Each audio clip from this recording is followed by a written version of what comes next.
This is your Classical Break, your daily dose of classical music. I'm Tyler Alderson, and today and tomorrow we're going to be listening to Beethoven's sixth string quartets, the last of a group of six string quartets that Beethoven published in 1801. Now, writing a group of string quartets was a bold move for the young composer. He was up and coming, rising in reputation in the Vienna music scene, but he certainly wasn't the massive name that we know now. String quartets were the purview of two guys who were massive names, Haydn and Mozart, and other composers wrote string quartets, but writing them meant that you would be compared fairly or unfairly to the two masters. And Beethoven was well aware of this. And he had done this with other genres. The symphony, for example, had a similar reputation. Mozart and Haydn were the undisputed masters. When Beethoven premiered his first symphony, he made sure to include a Mozart symphony and some music by Haydn in the program, essentially daring the audience to make the comparison. Now, like I said, this piece was published in a set of six, and Beethoven left little hints and homages throughout the collection, again making that explicit connection between himself and the big guys. And this was part of Beethoven's bold nature.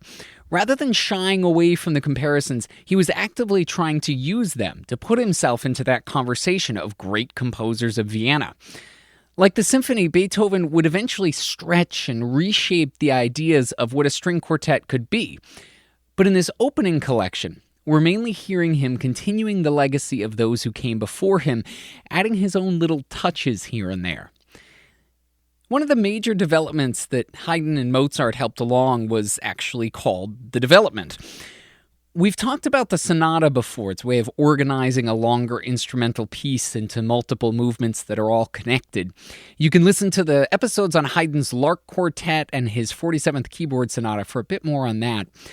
But sonata form also refers in particular to a way of writing a movement, usually the first movement of a piece. The basic idea is that you have what's called the exposition. You introduce a couple of themes, usually it's two, sometimes more, and then you spend a while playing around with them, transposing them into different keys, making variations, weaving them into each other and around each other. This is called the development, and it's like a trip through a room of funhouse mirrors. You're taking a couple of shorter musical ideas, and you're turning them into this longer, complex piece. And then finally, at the end of the movement, you have all these variations, everything going on. You bring it all back home by repeating the two themes in a part called the recapitulation. So that idea, exposition, then development, then recapitulation, was something that Mozart and Haydn were both well known for. They had pioneered many of the techniques of this style of composing. But then Beethoven took it and he really ran with it. This string quartet from early in his career already shows him as a master of this style of composing, developing the main themes in some interesting ways. Now, today we'll be listening to the first and second movements, and that's really something to listen for in the first movement, which starts out bright and quick. The first theme is introduced as a back and forth conversation between the cello at the bottom and the first violin way over at the top. And then the more stately second theme breaks up the flurry of activity, introduces one of the overarching ideas of this quartet, contrasts. Remember, even that first theme was a back and forth between the very bottom and the very top, and this piece is full of those contrasts, shifting moods, unexpected changes, and Beethoven loves to play around with that. Even in this one movement, he changes keys 7 times or so. It can actually be hard to keep track sometimes. Is he changing keys or just briefly jumping into something before jumping over to something else? The slow second movement starts out with a lyrical major melody, but again, the mood shifts completely a couple minutes in. That melody is minor and it moves in fits and starts rather than the elegant feeling of the opening theme. Beethoven just loves playing around with those contrasts. Here's the Muse Open String Quartet with the first and second movements of Beethoven's Sixth String Quartet.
Beethoven just loved changing things around in sometimes unexpected ways, always keeping you on the edge of your seat.